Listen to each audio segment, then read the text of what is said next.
Ladies and gentlemen, he whispers, take it easy. When you should push, he says, you're tired. When you've barely begun, he tells you you'll do it tomorrow, when you know damn well today was the moment. That's the version of you that's gotta die tonight, because here's the brutal truth. No one's coming to save you. Not your parents, not your friends, not your boss, not your idols. The weak version of you. He's winning every single day you wait, and unless you choose to kill him, he will bury the greatness inside you, alive. So why should you stay till the end of this speech? Every transformation begins with a moment of raw, brutal honesty. That moment where you stop running from the mirror, where you stop sugarcoating your flaws and finally ask, am I really who I pretend to be? It's easy to wear a mask, isn't it? To present confidence while drowning in doubt. To talk about dreams you never take one step toward, to plan, to talk, to scroll motivational content, but not move an inch closer to the life you secretly crave. The weak version of yourself thrives on that illusion. He feeds on your denial. He convinces you that you're doing enough even when deep down you know you're not. He tells you that you've earned a break even when you haven't begun. That voice is clever. Familiar, soothing, but it's a liar, and worse, it's you. The only way forward is through self-confrontation. That means getting painfully honest with yourself about where you are and who you've become. Not where you want to be, not who you wish you were, not the filtered version of you that you show the world, but the real, unedited version, the version that avoids, procrastinates, doubts, and hesitates. The version that looks for shortcuts and hides behind excuses, that version, the weak you, is what's standing between your current life and your potential life. Until you confront that person head on, nothing changes. You'll read books, watch videos, attend seminars, and stay stuck because growth doesn't begin with information. It begins with ownership. The day you stop blaming your past, your parents, your environment, your boss, your schedule, that's the day you reclaim control. That's the day the weak version of you starts to tremble. Self-confrontation isn't about shame. It's not about punishing yourself or wallowing in regret. It's about clarity, because when you can clearly identify what's weak in you, you gain power over it. When you give your weakness a name, laziness, fear, insecurity, you rob it of the mystery it hides behind. You bring it out into the light where you can fight it. But don't be fooled, this is war. The weak version of you doesn't die easy. He'll fight back. Every morning when your alarm rings, he'll whisper, 5 more minutes. When it's time to work on your goals, he'll say, you've got time later. When you fail, he'll say, see, I told you, you're not good enough. That voice knows you. He knows all your soft spots. He knows what to say to make you retreat. That's why he's dangerous. He lives inside you rent-free, and he's had years, decades of practice manipulating your choices. But here's the twist, you created him. Every time you chose comfort over courage, he grew stronger. Every time you broke a promise to yourself, he smiled. Every time you said, I'll start tomorrow, he survived another day. But just as you created him, you can destroy him. You kill that weak version of yourself, not in one dramatic battle, but in 1,000 daily choices. You kill him when you wake up and do the work anyway. You kill him when you speak up despite fear, when you say no to distraction. When you stop seeking validation, when you show up consistently for the person you say you want to become, and the moment you do, you start building a new version, a stronger one, a version that's harder to break, harder to shake, harder to silence. Not perfect, not fearless, but dangerous, resilient, focused. That's why self-confrontation is the starting line. Because until you face your own lies, your own excuses, your own patterns, you'll keep running in circles. Chasing motivation, blaming everything but the man or woman in the mirror. So ask yourself tonight, who am I really? What part of me needs to die so something greater can be born? Answer that not to impress anyone, not to post it online, but to reclaim your life from the version of you that's been holding it hostage. You want change, start with the truth, start with the confrontation. That's where real power begins. There's a myth that's quietly killing ambition, and it's this, that you need to be motivated to act, that you need to feel like it before doing the work, that some magical wave of inspiration will hit you one morning and suddenly everything will change. It won't. Waiting for motivation is like standing in the rain, waiting for lightning to strike the same spot twice. It's unreliable, unstable, and completely out of your control. And yet, this is exactly what the weak version of yourself depends on, feeling like doing the work. He waits for the perfect conditions, the perfect time, the right vibe, the right mood, the right playlist, the perfect burst of energy, and when that doesn't come, he sits, scrolls, distracts himself, then convinces you that you'll start tomorrow. And the cycle continues. But the truth is, the stronger version of you doesn't wait to feel right. He does what's right. He acts out of discipline, not emotion. Discipline is the weapon that slices through delay, distraction, and doubt. It doesn't care if you're tired, if it's raining, if your friends are going out, or if you're not in the mood. Discipline shows up anyway. It's brutal, unforgiving, but fair, because it rewards you every single time you wield it. Motivation is a spark. Discipline is the fire that keeps burning long after the spark is gone. You'll notice something about the people who make it. The athletes, the artists, the entrepreneurs, the leaders. They don't get up at 5 a.m. because it's trendy. They don't put in extra reps because someone's watching. They don't work in silence because they want credit. They do it because they've made discipline a non-negotiable. It's part of who they are, a reflex, a promise they don't break. Meanwhile, the weak version of you is still waiting for a feeling. He waits until everything aligns. He's obsessed with motivation, obsessed with mood, obsessed with the vibe. But success doesn't come to the most excited. It comes to the most consistent. That's the difference. Discipline is what drags you out of bed when you'd rather sleep. It's what opens the book when you'd rather scroll. It's what keeps you running when your legs beg to stop. Discipline is what gets results, while the weaker version of you is still watching motivational videos for the 5th hour, dreaming of one day feeling ready. Let me tell you something hard but honest. You're not supposed to feel ready. You're supposed to feel resistance. That resistance, that's proof you're moving in the right direction. The stronger version of you doesn't run from that resistance. He uses it. He embraces the discomfort because he knows that's the forge where greatness is made. Think about it. If every day felt easy, everyone would be successful. Everyone would be fit. Everyone would be confident, but they're not. Why? Because most people are slaves to their feelings. They do what they feel like. They work when it's convenient. They show up when it's fun. But the strong, you included if you decide to be, they work regardless. They train when they're tired. They write when they're uninspired. They speak when they're scared. They show up again and again, not because they're driven by hype, but because they've built a system, a code, an identity grounded in discipline. And that's what the weak version of you fears the most, consistency. Because he knows he can't survive it. He knows that when you no longer rely on motivation, he loses control. When you stop chasing highs and start building routines, he dies, slowly, then suddenly, until he's no longer the voice in charge. So here's your reality check. Motivation might get you started, but only discipline will keep you going. And if you ever want to become the person you dream about, you need to stop asking, do I feel like it? And start asking, did I do it anyway? Because greatness isn't a mood. It's a pattern, a rhythm, a refusal to negotiate with the weaker parts of you.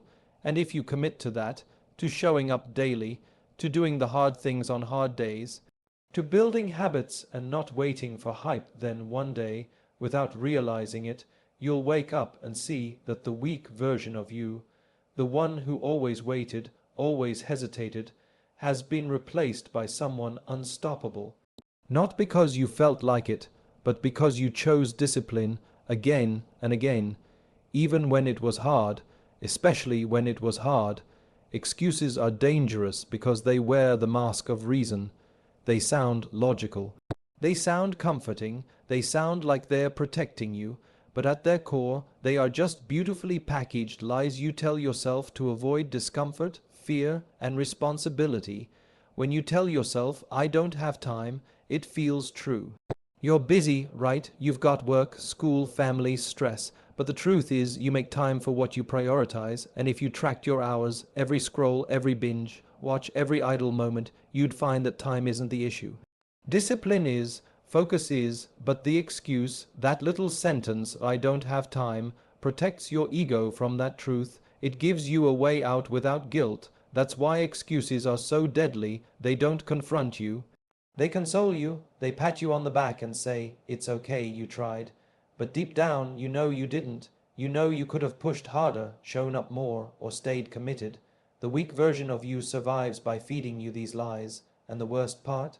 You believe them, willingly, repeatedly. Excuses don't yell at you. They whisper, and that's why they're effective. "I'm not ready yet.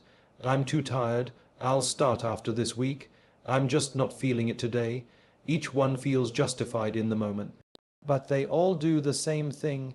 They protect the version of you that refuses to grow. And you need to understand. Growth hurts.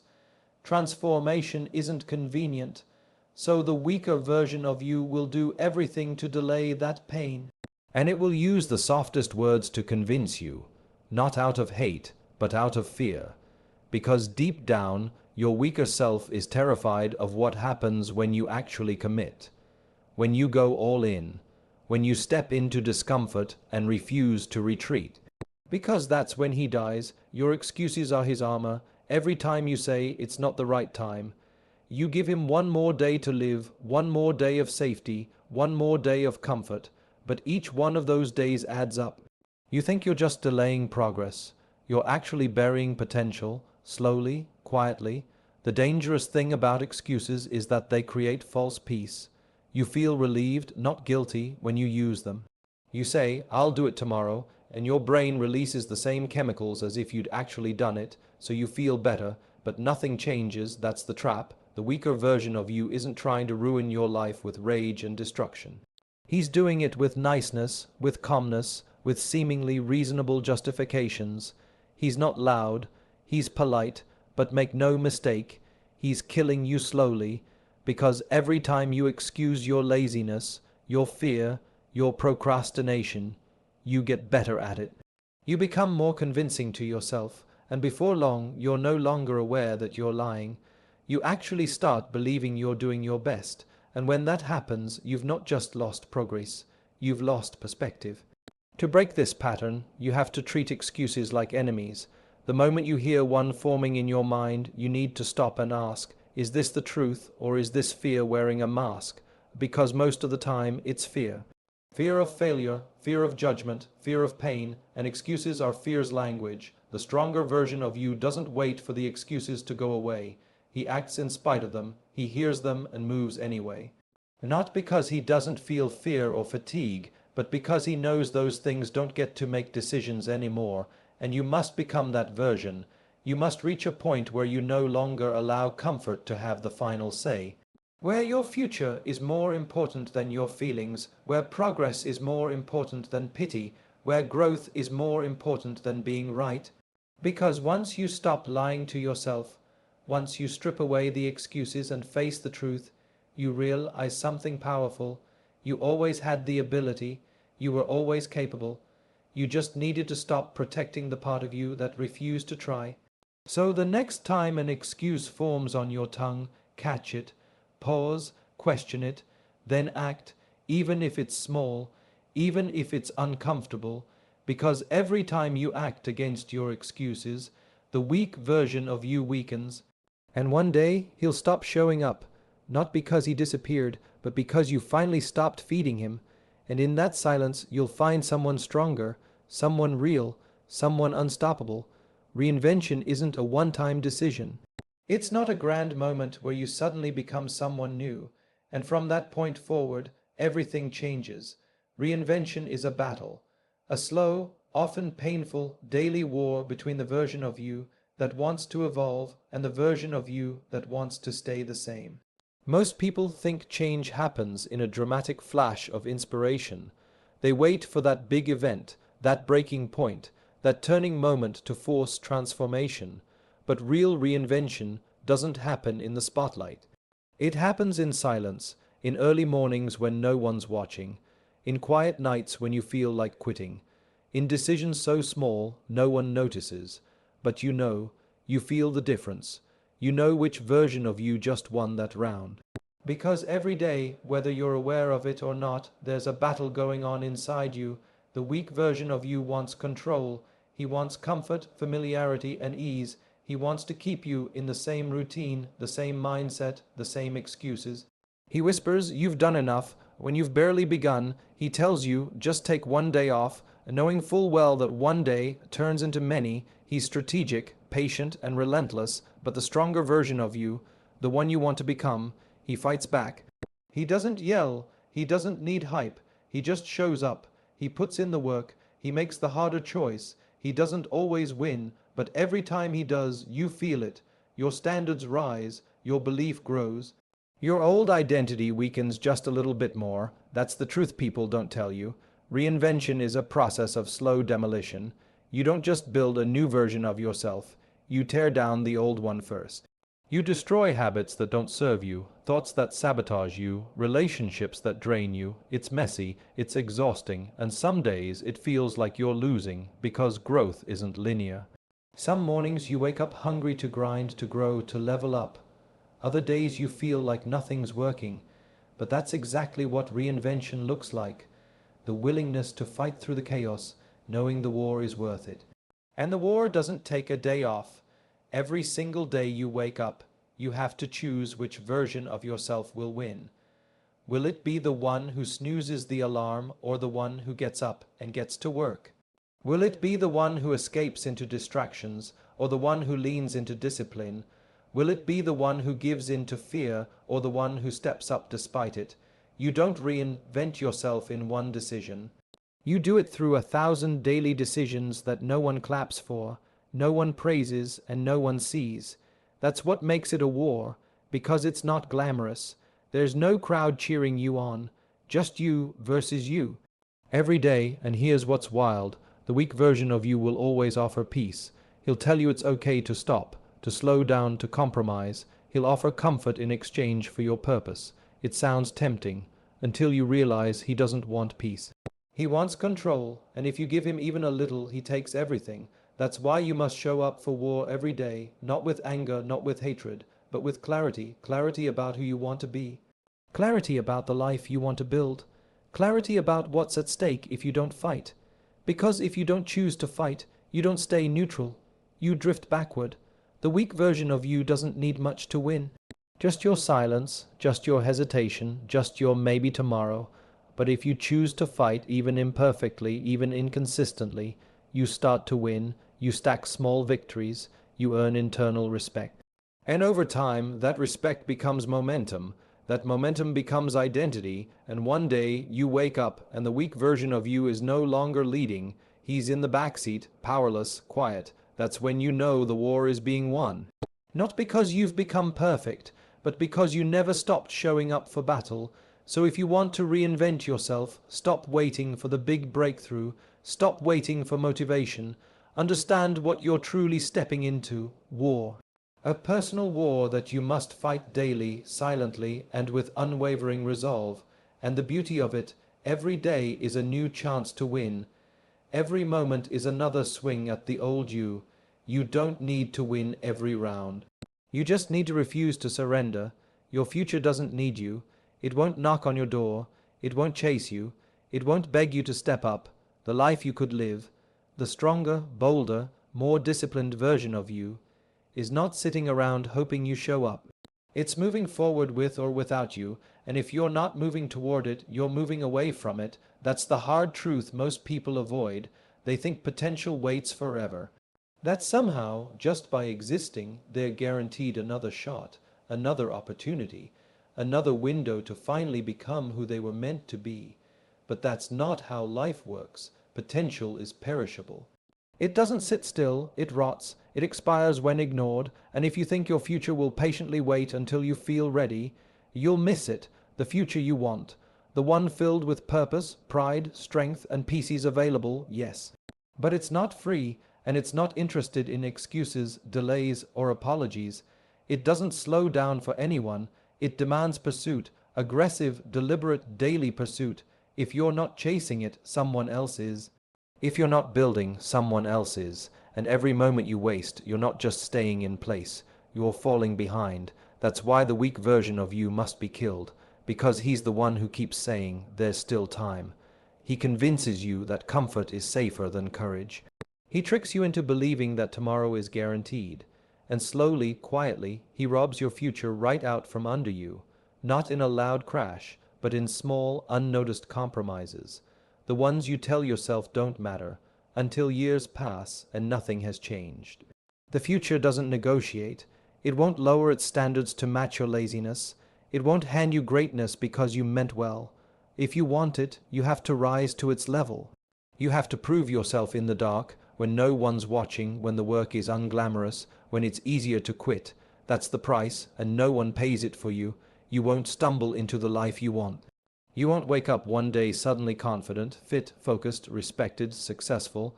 That version of you has to be built brick by brick, with every hard decision you don't feel like making, with every habit you repeat without applause, with every time you push when it would be easier to retreat.